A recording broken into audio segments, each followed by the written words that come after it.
इस वीडियो को trader central ने स्पॉन्सर किया है। ट्रेडर सेंट्रल ट्रेडर्स को फंडिंग मुहैया करता है, spot crypto currency exchange services और इसके साथ साथ ट्रेडिंग टूल्स जैसा कि copy trading software, portfolio tracking और एक सोशल प्लेटफॉर्म मुहैया करता है अपने दोस्त ट्रेडर से बातचीत करने के लिए। डिस्क्रिप्शन में दिए गए लिंक पर क्लिक करें, अभी अकाउंट बनाएं और पाएं 30% ऑफ अपने पहले प्लान पर। बिस्मिल्लाहिर्रहमानिर्रहीम, अस्सलाम वालेकुम दोस्तों, मैं हूं अयूब राना और आप देख रहे हैं ट्रेड ट्रैक। उम्मीद है आप सब खैरियत से होंगे और आपकी ट्रेडिंग अच्छी जा रही होगी। आज की वीडियो में हम गोल्ड को नए आने वाले ट्रेडिंग वीक जो कि 13 जून से शुरू होगा और 17 जून तक जारी रहेगा, उसके लिए एनालाइज करेंगे। फर्स्ट ऑफ ऑल हम बात करते हैं कि कल गोल्ड में हमें काफ़ी तेज़ी देखने को मिली और हम बात करेंगे कि ये तेज़ी हमें क्यों देखने को मिली, क्या फंडामेंटल ऐसा डेटा था।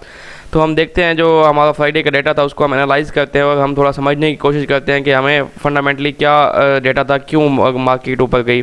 अगर हम इस CPI और कोर CPI के डेटा को देखें तो हमारे पास जो CPI का डेटा था ये जो है गोल्ड के लिए नेगेटिव आया था, जिसकी वजह से पहले तो गोल्ड हमारे पास 5:30 बजे डाउन गया था। उसके बाद क्या हुआ कि हमारे पास CPI के दो डेटा थे। यहाँ पे अगर हम इसकी बात करें, ये दो डेटा था हमारे पास 0.3 इसकी प्रीवियस डेटा था, जबकि नेक्स्ट जो आया 1.00 आया।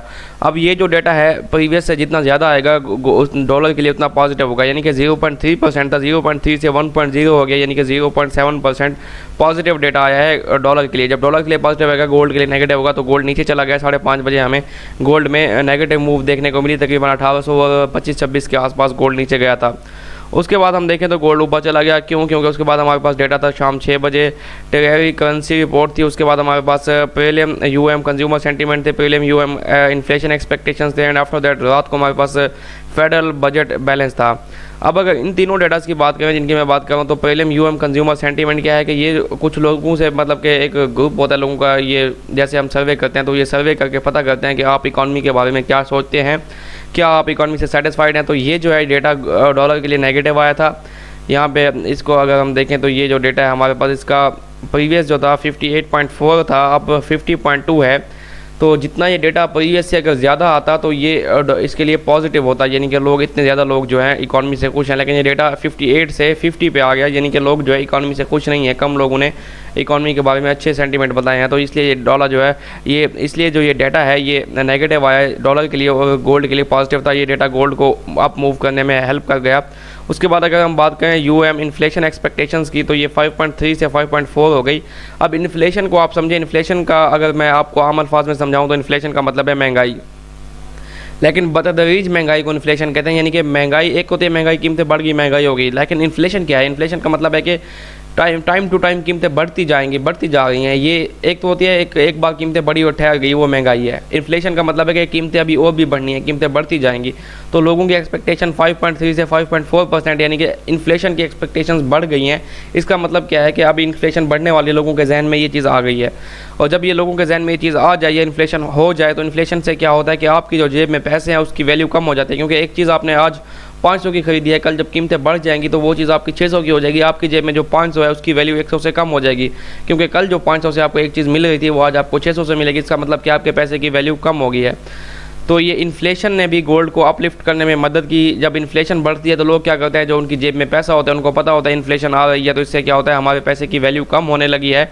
यानी कि जो वक्त गुजरता जाएगा कीमतें बढ़ती जाएंगी, अगर पैसा हमारे पास पड़ा रहेगा तो पैसा डिवैल्यू हो जाएगा, इससे हमें कुछ नहीं मिलने वाला। इसलिए लोग जो है सेफ़ इन्वेस्टमेंट ढूंढते हैं, जहाँ पर उनका पैसा कम से कम अगर उनको रिटर्न ना भी दे तो कम से कम उसी हालत उसी कीमत में रहे और आपका 500 का नोट आपके 500 की कीमत के बराबर है, कम ना हो, इससे 500 की बराबर ही चीज़ें आपको कल इससे मिल सकें।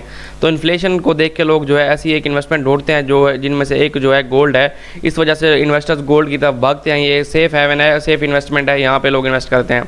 उसके बाद अगर हम बात करें तो नेक्स्ट डेटा जो हमारे पास रात को था, USD federal budget balance. Budget balance अब क्या है, इसमें क्या होता है कि जैसे आप पाकिस्तान के लोग समझ सकते हैं, जैसे हमारी गवर्नमेंट का बजट जो है डेफिसिट चल रहा है। डेफिसिट का क्या मतलब होता है, गवर्नमेंट का खर्चा होता है। जब गवर्नमेंट एक खर्चा करती है तो उससे पहले वो बजट बनाती है कि इस साल हम इतना खर्चा करेंगे, लेकिन उस खर्चे के मुताबिक अगर गवर्नमेंट की इनकम नहीं बनती तो उसको क्या कहते हैं, डेफिसिट। यानी कि खर्चा ज़्यादा है, इनकम कम है, तो बीच में एक डेफिसिट आ रहा है। वो जैसा कि हम पाकिस्तानी लोन से पूरा करते हैं हमारी गवर्नमेंट।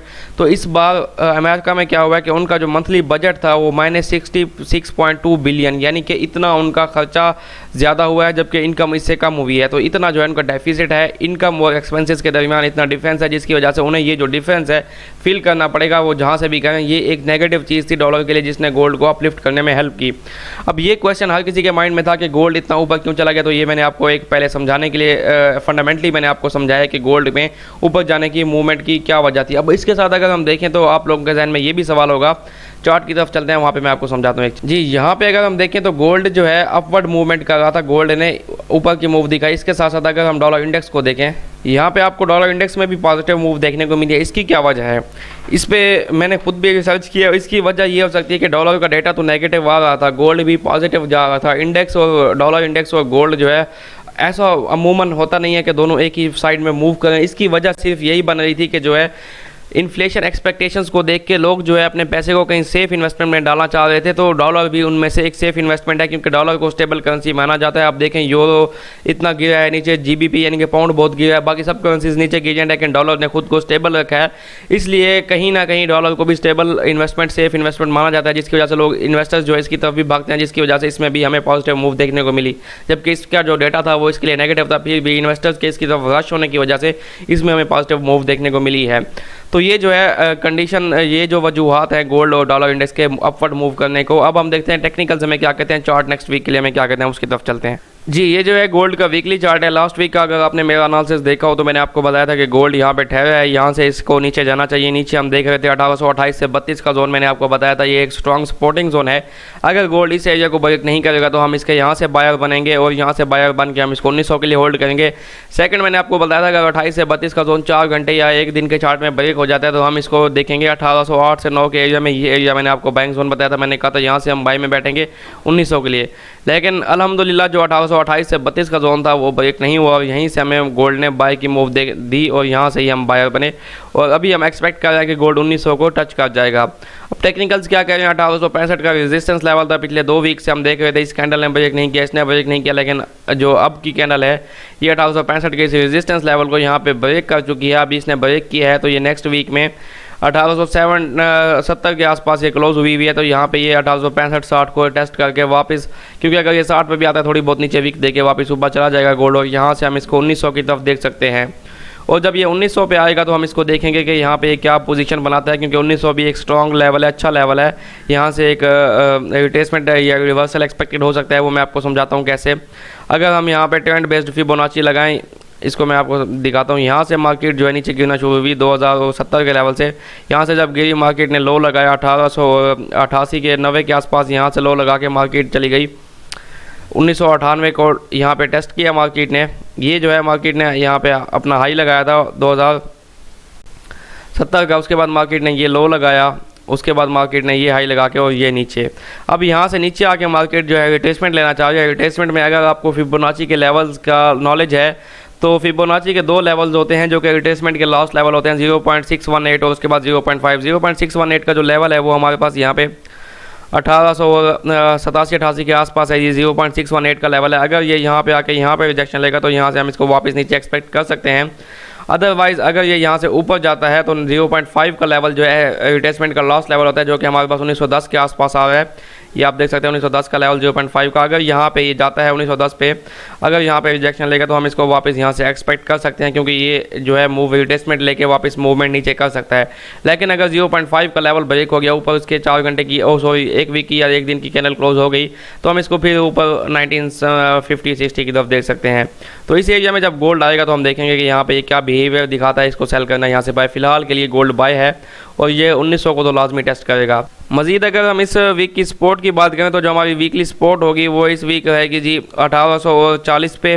1840 हमारी वीकली सपोर्ट होगी, जबकि वीकली रेजिस्टेंस हमारी 1900 पे रहेगी। अगर 1900 को वीकली कैंडल ब्रेक कर गई तो नेक्स्ट 1920 और उसके बाद 1960 की तरफ जा सकता है।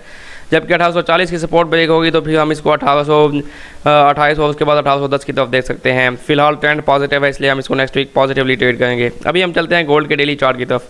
जी, ये जो है गोल्ड का डेली का चार्ट है। अगर आपने मेरा फ्राइडे का एनालिसिस देखा तो मैंने आपको बताया था 1852 ब्रेक नहीं होगा, मार्केट यहाँ से नीचे जाते हुए दिखाई दे रही है मुझे। मार्केट ने अल्हम्दुलिल्लाह हमारा टारगेट नीचे हिट किया, मार्केट नीचे गई। मैंने आपको 1828 से 30 का टारगेट दिया था, यहाँ से जो है मार्केट ने इसको टेस्ट किया, यहाँ पे हमें अच्छी सेल पोजीशन देखने को मिली।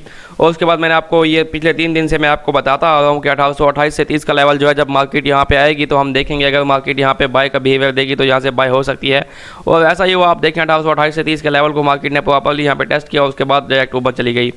अभी अगर डेली के चार्ट में देखें तो डेली के चार्ट में 1870 की 1874 का जो रेजिस्टेंस लेवल है वो अभी तक ब्रेक नहीं हुआ। तो मंडे के दिन हम इसको छोटे टाइम फ्रेम में देखेंगे, अगर ये इसको ब्रेक करेगा तो इसको यहाँ से बाय करके ऊपर की तरफ जो है रेजिस्टेंस ट्रेंड लाइन है 1895 के आसपास यहाँ पे मार्केट आ सकती है।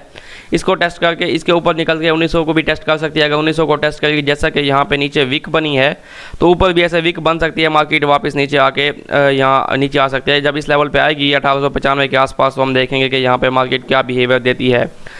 यहाँ से अगर 1900 को ब्रेक करेगी तो फिर अगेन बुलिश मजीद भी हो सकती है। अदरवाइज मैंने आपको फिबोनाची का लेवल समझाया, यहाँ पे हमारे पास फिबोनाची का लेवल है, तो यहाँ पे हम बिहेवियर देख के डिसाइड करेंगे यहाँ से सेल करना है या बाय। फिलहाल के लिए मार्केट 1900 को टेस्ट कर सकती है।